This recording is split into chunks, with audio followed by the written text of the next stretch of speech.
Gaga.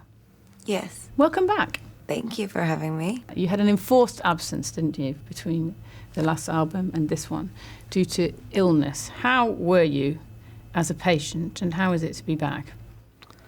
Well, I guess I was a good patient in some ways because I was so excited to rejuvenate my body. It was exciting in a way. You feel like an infant. Yeah. But in another way, I felt dead all the time because I couldn't be on stage.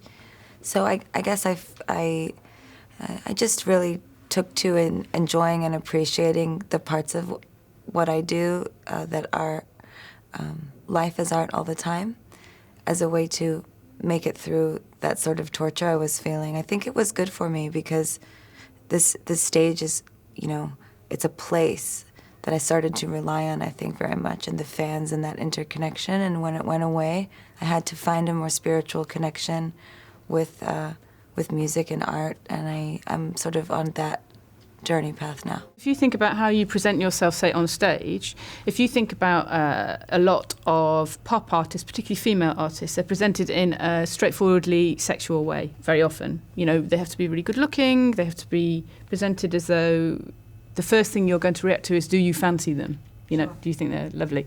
And you don't do that. I mean, sometimes you do, and sometimes you don't. How do you regard your body then within that context? Okay.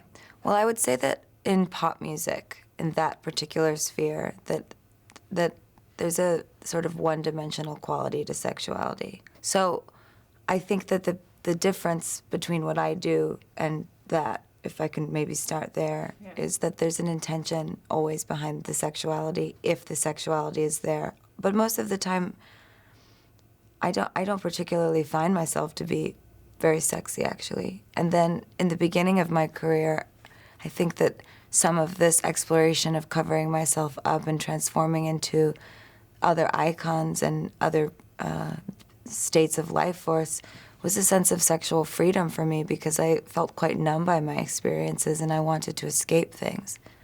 You use sex on this album in quite an interesting way. There's lots of different aspects to it, but often it's used as a way into love, it seems. The sex is going to hopefully lead on to something that will touch you a little more. Would you say that's right?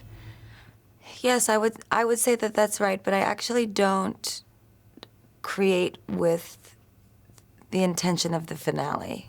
Okay. If that makes any sense. I don't always know exactly what's going to come out of it. So it's really beautiful for me to hear your reading of my experience with sex and love at this time, because my earlier experiences with sex were quite perverted and scary, terrifying, fear. I don't know, it sort of reminds me of these things we're sitting around. Yeah, they're quite spooky, aren't they? It was a little bit sort of terrifying for me. So, but now I have really great sex. Well, she's good. I'm glad to hear it. But, it's just sort of a natural change. When you're talking about your reaction to your fans, your relationship seems to be particularly intense. It is. What do you get from them? I mean, not just when you're performing, but when you see them outside the hotel, when they talk to you? Well, I choose to receive their love. And because of that, it's become very intimate over the years. I think that, maybe in your suggestion that my relationship with my fans is different than some other pop artists, I think some of it is because there is a separation between them and the work for some people, that what I'm doing here and what is happening here are two different things. But because I've studied even Stanislavski since I was 11 years old, I have a sense.